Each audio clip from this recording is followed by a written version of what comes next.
Hi everyone, it's the EnglishSimmer here, and I am here today to bring you a more in-depth view of the Creator Sim tool in The Sims 4. I am currently working on the Sims 4 demo, obviously because the full game is back in San Francisco in California, and I am currently back home in England, and I miss the game a ton, but I still have the demo to quench my needs, so hopefully I won't miss it too much. But on Tuesday the 29th of July, we in fact had a Creator Sim mini class with Jill Johnson, who is one of the lead designers of the Creator Sim. She's a massive fanatic of the Creator Sim tool, and she's an awesome person, so go follow her on Twitter at SimGuruJill if you don't already. She's awesome, she's super friendly. I met her and she's so cool. So definitely go check her out on Twitter if you have not. She tries to answer as many questions as she can, and she's really cool. So definitely go and do that.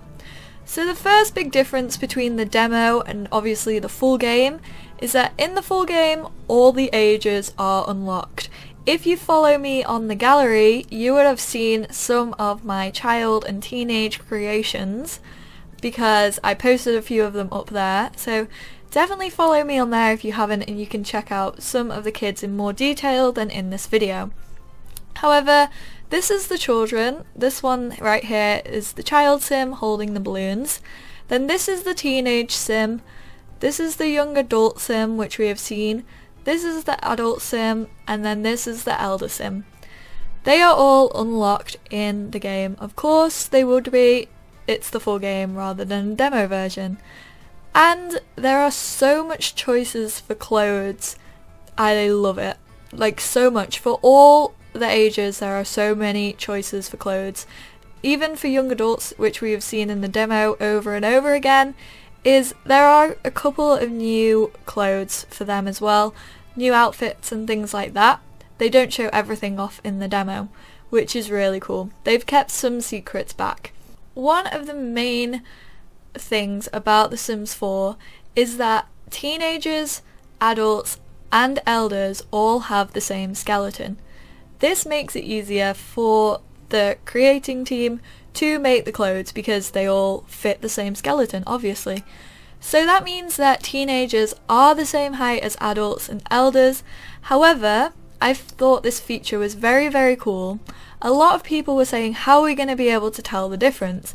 And personally, I noticed the difference in The Sims features. I'm a big player of The Sims.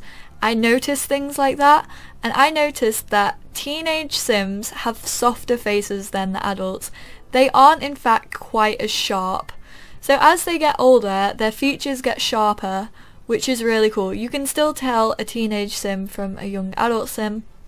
You might not be able to in some of the screenshots I'm going to show you, but you can in-game for sure.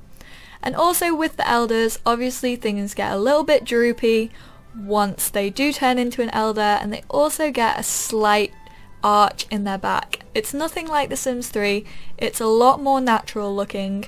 They aren't as slouchy, and they also aren't as frumpy as The Sims 3 elders.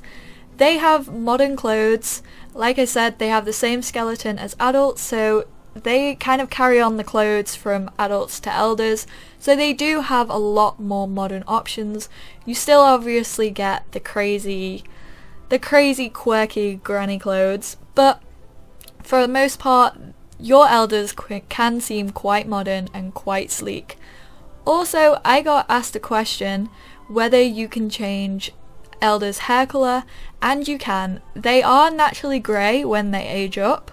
However, you can choose any of the preset colours to change it back to if you go to change their appearance in a mirror, which is very cool. So they don't have to stick with grey hair. They can have any of the default hair that your adults or teenagers or kids can have. So keep that in mind. Also, when it comes to hairstyles, someone asked in our Q&A if they were going to focus on making more culturally diverse hairstyles, and they said that they definitely are. One of the creators of the fashions and the hairstyles is kind of out there and loves all kind of crazy things, so she definitely wants to get more variation into the game Like at the minute they're creating more afros and things like that. They have this really cute child's hair which is like afro pom-poms. I'll insert a screenshot right now if I remember to, because I remember someone using it at Creators Camp and it's super cute and I just love it. And they are making more culturally diverse hairstyles. Hopefully these will be introduced in expansion packs and stuff packs and things like that in the future. Obviously we couldn't talk about them at Creators Camp, it was all about the base game. But we have a pretty solid base game. It's built from the ground up and it's pretty darn good up to now. When it comes to clothing in The Sims 4, you have these styled outfits, which if I click here, you have styled looks. And these styled looks have tags. And I figured out something cool is that you can get rid of these tags and then you will have any form of outfit. So some of these might have just been for party or might just have been for formal, but if you get rid of those tags you are not limited to what you can create. And like I said, there are more clothes in the actual game rather than the demo. So this arrow right here, not many people know this, I didn't know it before Creators Camp and before Jill told us. You can actually add up to 5 outfits for one category. Your sim could change clothes 5 times a week, which is amazing. They have 5 options for everything. Obviously when the full game comes out you'll have a lot more options than just in the demo, but I thought that was really cool. I wanted to bring this to your attention because I didn't know it and a lot of the other creators didn't know it, so I figured that was a really handy tool to find out about. You just press this button right here and it pops up, which is really cool. I'm going to head into my gallery right now and show you guys my creations from Sims Camp. I also want to talk a little bit about the children's traits because those have not yet been seen by anyone, and I will see you in my gallery in a second. So this is the first family I created when we first hopped into Creator Sim. I used one of my female Sims that I've done a Creator Sim on before. I remade her, changed her up a tiny little bit but not really, and then just used a male that I was quite used to making because I did want to play around with them and see how their genetics would make a child. In the full game you can play with genetics. The genetics is a very good feature in The Sims 4. The children are good mixes of the adults. As you can see, this kid looks like his dad. He's got his dad's cheekbones and his face structure. However, his eyes are completely his mum's. And I think the genetics are a step up from any Sims game we've really seen before. So these are the Cranks. We started off with 1 child and 2 parents. As I said, these were the first ones I created in Creator Sim, and I just played around with them at first. And the children are really cute and they have their own personalities. Children have changed so much from The Sims 3 to The Sims 4. They are their own Sims, they can do a lot more, they have a lot more interactions, and I can tell that as a Sims player who likes to focus on family, I'm gonna have a lot of fun with the children. Then I decided that I wanted an in-game baby, and we actually had a girl. She is Lily Posey, she's super cute. The girl's clothing is adorable. I felt like one of the main flaws of The Sims 3 was that children didn't really have many clothes. However, in The Sims 4 they have completely made up for that. The little girl's outfits are absolutely adorable, and I probably could have played around in Creator Sim probably for about 2 hours just focusing on the little girl's outfits because they were so cute, and I'm so excited for everyone to see them. The team did really well on designing them and I can't wait to play the full game and just see them all. And then we had another baby in game, and this is Buster Posey. Once again, I find his outfit absolutely adorable. His little bow tie is so cute. He is gorgeous. He kind of looks like a mix of his parents once again, and just the kids in this game are so cute. Now I'm going to move on to the children's traits. Children can have 1 trait and 1 aspiration. So they can choose out of 3 of these aspirations to have. One of them is artistic prodigy, the other is social butterfly, and the third one I have forgotten the name of, and as you can see from Tyler's screenshot, it is not currently decided in this, or it wasn't shown in this version of the game. so we cannot see what it was. However, his description is that this sim wants to be playful and nimble. It's something to do with being mobile or active or something along those lines. I just can't really remember. So I played with Tyler, and his main thing was to kind of just get out there and be active, play video game, play on the jungle gym, play other things and do other things. He just wanted to be out there and doing something. And then his sister Lily actually had the artistic prodigy aspiration, so this gave her the creative trait, and her description is, this sim has dreams of succeeding in the arts, so she wanted to be more artistic and more creative. And then Buster had the social butterfly aspiration, and his description was, this sim wants to talk to everyone and make friends. So Buster was kind of the outgoing one in the family. He was the last born, and he was like the one who wanted all the attention and stuff like that. The youngest normally gets the attention, so I felt like this was a good aspiration to give him. He just wanted to go out and meet people, and those are the 3 aspirations that come for children. I thought I'd also slip this cheeky screenshot into the video, which shows a pregnant sim in The Sims 4. Some of you might have already seen this from other videos that have been popping up, because the embargo ended today, so everyone's kind of been releasing stuff. But this is Emma as a pregnant sim. She is adorable. Her belly is kind of hidden behind Tyler because he grew up into a teenager, so it's kind of hidden by him. But you can see her pregnant belly, and they are so realistic in The Sims 4. They actually look like pregnant women and not just women with crazy bumps stuck onto their tummies. They look really cool, and I really enjoy it. So that was a pregnant lady for you guys. I thought I'd just slip that in there as a cheeky thing. And that was also Tyler as a teenager.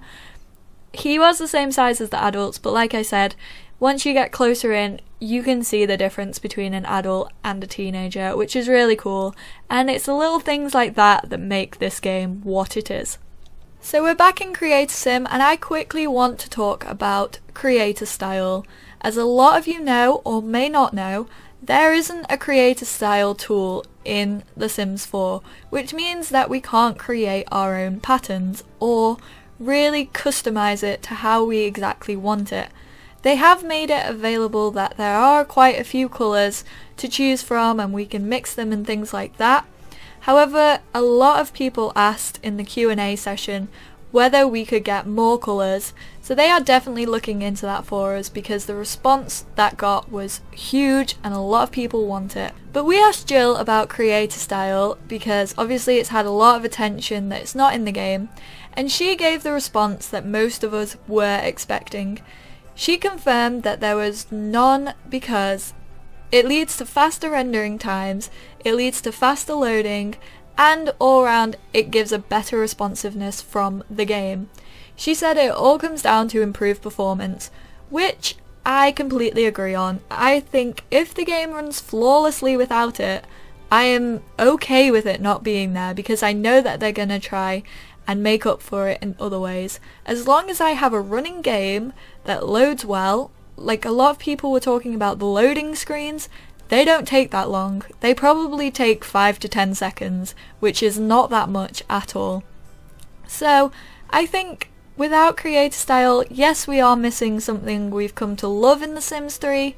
However, we are enjoying a flawlessly ran game. So I'm definitely quite proud of that and what the team have done with that.